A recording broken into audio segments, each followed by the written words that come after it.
नमस्कार, आप देख रहे हैं न्यूज समय तक और मैं हूं आपके साथ अमन त्रिवेदी। आइए नजर डालते हैं आज की ताजा खबरों पर। चलिए जानते हैं आज के देश और दुनिया की सिलेक्टेड काम की और महत्वपूर्ण 50 बड़ी खबरों को सिर्फ 10 मिनट में। पर अभी तक आपने इस वीडियो को लाइक नहीं किया तो लाइक कर दीजिए। लोकसभा चुनाव से पहले कांग्रेस ने लॉन्च किया डोनेट फॉर देश क्राउड फंडिंग अभियान। लोगों से की 138, 1380 और 13,800 रुपए के चंदे की अपील। मल्लिकार्जुन खड़गे ने पार्टी अकाउंट में ट्रांसफर किए 1.38 लाख रुपए। बोले अमीरों से चंदा लिया तो उनकी माननी पड़ेगी। जयराम रमेश, केसी वेणुगोपाल, अधीर रंजन समेत एक दिन में 78 सांसद सस्पेंड। पूरे शीतकालीन सत्र के लिए लोकसभा के 33 और राज्यसभा के 45 मेंबर्स पर हुआ एक्शन। संसद की सुरक्षा में सेंध पर कर रहे थे हंगामा। मल्लिकार्जुन खड़गे ने जताई नाराजगी। बोले मोदी सरकार संसद पर हमला कर रही। 100 करोड़ से 20 साल में तैयार हुआ 7 मंजिला स्वरवेद महामंदिर। पीएम मोदी ने दुनिया के सबसे बड़े मेडिटेशन सेंटर का किया उद्घाटन। कहा यह मंदिर इतिहास और संस्कृति का संगम, विरासत और विकास की पटरी पर तेज गति से आगे बढ़ रहा भारत। शराब घोटाला मामले में सीएम अरविंद केजरीवाल को ईडी ने फिर भेजा नोटिस। पूछताछ के लिए 21 दिसंबर को बुलाया। रोज रोज मोदी की बात करते हो क्या है नरेंद्र मोदी। मीडिया द्वारा 2024 में फिर मोदी सरकार कहने पर भड़के लालू प्रसाद यादव। बोले हम लोग पूरी तरह से एकजुट। 2024 में नरेंद्र मोदी सरकार को उखाड़ फेंकेंगे। भारत में नहीं आएगी ड्राइवरलेस कारें। केंद्रीय सड़क परिवहन मंत्री नितिन गडकरी ने ड्राइवरों की नौकरी को लेकर जताई चिंता। कहा मैं कभी भी ड्राइवरलेस कारों को भारत में आने की इजाजत नहीं दूंगा, क्योंकि इससे कई ड्राइवरों की नौकरियां चली जाएगी और मैं ऐसा नहीं होने दूंगा। मिशन 2024 के लक्ष्य को हासिल करने के यूपी में 15 से ज्यादा सांसदों के टिकट काटेगी भाजपा। सत्यदेव पचेरी, हेमा मालिनी होगी बाहर। योगी कैबिनेट के कई मंत्रियों को लोकसभा का मिलेगा टिकट। आईपीएल 2024 के लिए 77 खिलाड़ियों पर खर्च होंगे करीब 263 करोड़ रुपए। दुबई में आज होने वाले ऑक्शन में 333 खिलाड़ी लेंगे हिस्सा। ज्ञान वापे मामले में एएसआई ने सीलबंद लिफाफे में कोर्ट में पेश की 1500 पेज की सर्वे रिपोर्ट। एएसआई ने जज को खंडित मूर्तियां, घड़ा, चिन्ह जैसे 250 अवशेष भी सौंपे। 21 दिसंबर को आएगा फैसला। मुस्लिम पक्ष की मांग सार्वजनिक न करे रिपोर्ट। 22 जनवरी 2024 को भगवान श्री राम के मंदिर में विराजित होगी सोने की पादुकाएं। देश भर में घुमाई जा रही 19 जनवरी को पहुंचेगी अयोध्या। 1 किलो सोना और 7 किलो चांदी से बनाई गई। भारत का मोस्ट वांटेड आतंकवादी दाऊद इब्राहिम कराची के अस्पताल में भर्ती। मीडिया रिपोर्ट्स में जहर देने की आशंका जताई। हालांकि अभी तक इसकी आधिकारिक पुष्टि नहीं हो सकी। वहीं घटना के बाद पाकिस्तान में इंटरनेट सेवा ठप, कई सोशल मीडिया प्लेटफॉर्म भी बंद। केंद्रीय मंत्री गिरिराज सिंह ने हिंदुओं को हलाल मीट छोड़कर झटका मीट खाने की दी नसीहत। बोले हिंदुओं को हलाल मांस खाकर खुद को भ्रष्ट नहीं करना चाहिए। तमिलनाडु में पिछले 2 दिनों से तेज बारिश के चलते बाढ़ जैसे हालात। नदियां और झीलें हुई ओवरफ्लो। 4 जिलों में स्कूल, कॉलेज और दफ्तर बंद। Flight, train cancel. एनडीआरएफ और एसडीआरएफ के 250 जवान तैनात। अभी बुढ़ा नहीं हुआ हूं, मेरे पास अभी भी ताकत कुछ लोगों को सीधा कर सकता हूं। एनसीपी अध्यक्ष शरद पवार ने भतीजे अजित पवार पर साधा निशाना। साथ ही महाराष्ट्र की शिंदे सरकार पर किसानों की मदद करने की बजाय बाधा उत्पन्न करने का लगाया आरोप। केरल में मिला कोविड का नया JN.1 वेरिएंट। देश के कई राज्यों में अलर्ट मुस्तैद हुआ स्वास्थ्य विभाग। बीमार बुजुर्ग को दी मास्क पहनने की सलाह। वहीं WHO ने 7 संबंधी बीमारियों को लेकर सदस्य देशों को किया आगाह। सबका साथ सबका विकास नारे से मुसलमान आउट। केंद्र समेत 15 राज्यों में पहली बार कोई मुस्लिम मंत्री नहीं। इनमें असम, गुजरात और तेलंगाना जैसे प्रमुख राज्य शामिल, जहां मुसलमानों की आबादी 45 लाख से ज्यादा। लोकसभा में सुरक्षा चूक मुद्दे पर फिर से हुआ हंगामा। स्पीकर ओम बिरला बोले घटना पर राजनीति होना दुर्भाग्यपूर्ण। सदन में तकिया लाना और नारेबाजी करना सही नहीं। निजता की आड़ में घरों के भीतर महिलाओं के अधिकारों का उल्लंघन करना आम बात हो गई। सीजेआई डीवाई चंद्रचूड़ बोले महिला अधिकारों को बचाने के लिए कानूनों में बदलाव करना जरूरी। मध्य प्रदेश के पूर्व सीएम शिवराज सिंह को बीजेपी अध्यक्ष नड्डा ने बुलाया। नई जिम्मेदारियां संभाली। रिजल्ट के बाद पहली बार जाएंगे दिल्ली। पहले कहा था मांगने जाने से बेहतर मरना समझूंगा। हिंदी में बोल रहे थे पीएम मोदी, तमिल में हो रहा था ट्रांसलेशन। पहली बार एआई का इस्तेमाल।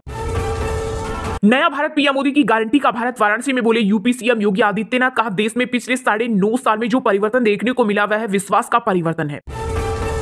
संसद की सुरक्षा में चूक के मामले में दिल्ली पुलिस की स्पेशल टीमें राजस्थान, हरियाणा और महाराष्ट्र समेत कई राज्यों में कर रही जांच। इसके अलावा 50 अलग टीमें बनाई गई जो डिजिटल बैंक डिटेल्स और आरोपियों के बैकग्राउंड को खंगाल रही है। लोकसभा चुनाव से पहले रूठों को मनाने में जुटी कांग्रेस। उत्तराखंड में हरीश रावत समेत कई वरिष्ठ नेताओं पर फिर से दांव लगाने की तैयारी।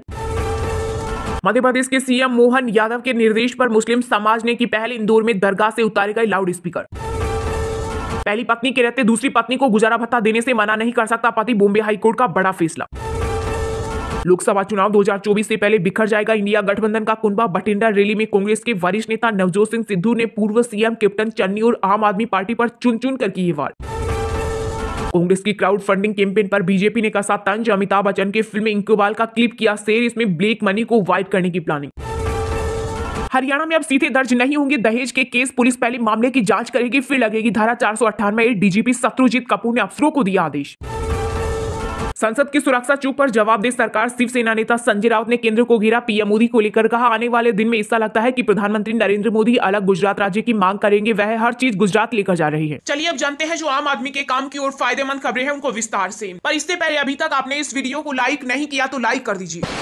जीराम रमेश, केसी वेणुगोपाल, अधीर रंजन समेत एक दिन में 78 सांसद सस्पेंड। पूरे शीतकालीन सत्र के लिए लोकसभा के 33 और राज्यसभा के 45 मेंबर्स पर हुआ एक्शन। संसद की सुरक्षा में सेंध पर कर रहे थे हंगामा। मल्लिकार्जुन खड़गे ने जताई नाराजगी, बोले मोदी सरकार संसद पर कर रही हमला। जिला संसद के शीतकालीन सत्र में सुरक्षा चूक के मसले पर लोकसभा में लगातार चौथे दिन हंगामा हुआ। हंगामा करने वाले 34 सांसदों को स्पीकर ओम बिरला ने सस्पेंड कर दिया। इसमें नेता विपक्ष अधीर रंजन चौधरी भी शामिल है। इससे पहले 14 दिसंबर को लोकसभा से 13 सांसद निलंबित किए गए थे। वहीं लोकसभा के बाद राज्यसभा से भी 45 विपक्षी सांसदों को संसद के शीतकालीन सत्र के लिए निलंबित कर दिया गया है। इसमें जीराम रमेश और केसी वेणुगोपाल का नाम भी शामिल है। राज्यसभा के सभापति जगदीप धनखड़ ने इसको लेकर कहा कि कई सदस्य जानबूझकर पीठ की अवहेलना कर रहे हैं। व्यवधान के कारण हाउस का कामकाज नहीं हो पा रहा। इस कारण कई सांसदों को मौजूदा सत्र के लिए सदन से निलंबित किया जा रहा है। वहीं इस मामले पर कांग्रेस अध्यक्ष मल्लिकार्जुन खड़गे ने नाराजगी जताई है। खड़गे ने कहा, सबसे पहले घुसपैठियों ने संसद पर हमला किया, फिर मोदी सरकार संसद और लोकतंत्र पर हमला कर रही है। निरंकुश मोदी सरकार ने सांसदों को निलंबित करके सभी लोकतांत्रिक मानदंडों को कूड़ेदान में फेंक दिया है।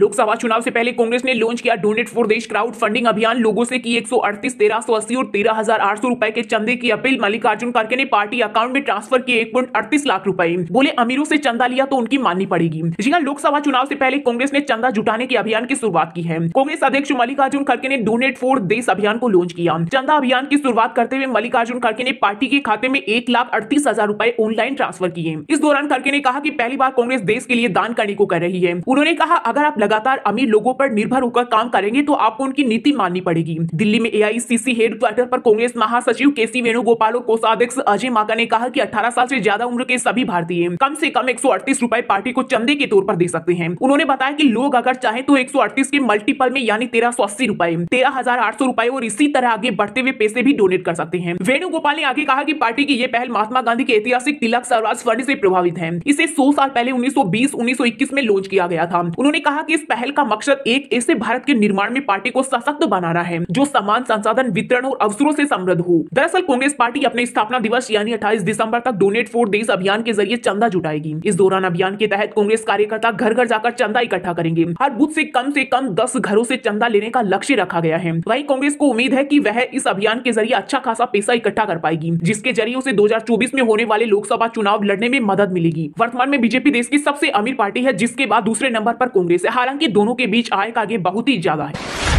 100 करोड़ से 20 साल में तैयार हुआ 7 मंजिला स्वरवेद महामंदिर। पीएम मोदी ने दुनिया के सबसे बड़े मेडिटेशन सेंटर का किया उद्घाटन। कहा, यह मंदिर इतिहास और संस्कृति का संगम, विरासत और विकास की पटरी पर तेज गति से आगे बढ़ रहा भारत। वहीं इस दौरान प्रधानमंत्री ने लोगों को 9 संकल्प भी दिलाए। जी हां, पीएम मोदी ने वाराणसी दौरे के दूसरे दिन उमरराह स्थित 7 मंजिल स्वरवेद महामंदिर धाम के प्रथम चरण के निर्माण का लोकार्पण किया। इस दौरान पीएम मोदी ने विहंगम योग के प्रणेता सदाफल देव महाराज की 135 फीट ऊंची मूर्ति की आधारशिला भी रखी। कार्यक्रम को संबोधित करते हुए प्रधानमंत्री ने आजादी के अमृतकाल में अपने संकल्पों को आगे बढ़ाने की जरूरत पर भी जोर दिया। इस दौरान पीएम मोदी 9 संकल्प रखे और उन पर अमल करने का आग्रह किया। सबसे पहले प्रधानमंत्री ने पानी बचाने और जल संरक्षण के बारे में जागरूकता पैदा करने का जिक्र किया। दूसरा, डिजिटल लेन देन के बारे में जागरूकता पैदा करने का। तीसरा, गांव मोहल्ला और शहरों में स्वच्छता के प्रयासों को बढ़ाने का। चौथा, भारत में बने स्वदेशी उत्पादों को बढ़ावा देने का और उनका उपयोग करने का। पांचवा, भारत की यात्रा और अन्वेषण। छठा, किसानों के बीच प्राकृतिक खेती के बारे में जागरूकता बढ़ाना। सातवां, बाजरा या श्री अन्न को अपने दैनिक जीवन में शामिल करना। आठवां, खेल, फिटनेस या योग को जीवन का अभिन्न अंग बनाना। और अंत में कम से कम एक गरीब परिवार का समर्थन करना। इसके अलावा पीएम मोदी ने विकसित भारत संकल्प यात्रा पर भी प्रकाश डाला। उन्होंने प्रत्येक धार्मिक नेता से इस यात्रा के बारे में जागरूकता फैलाने का आग्रह किया।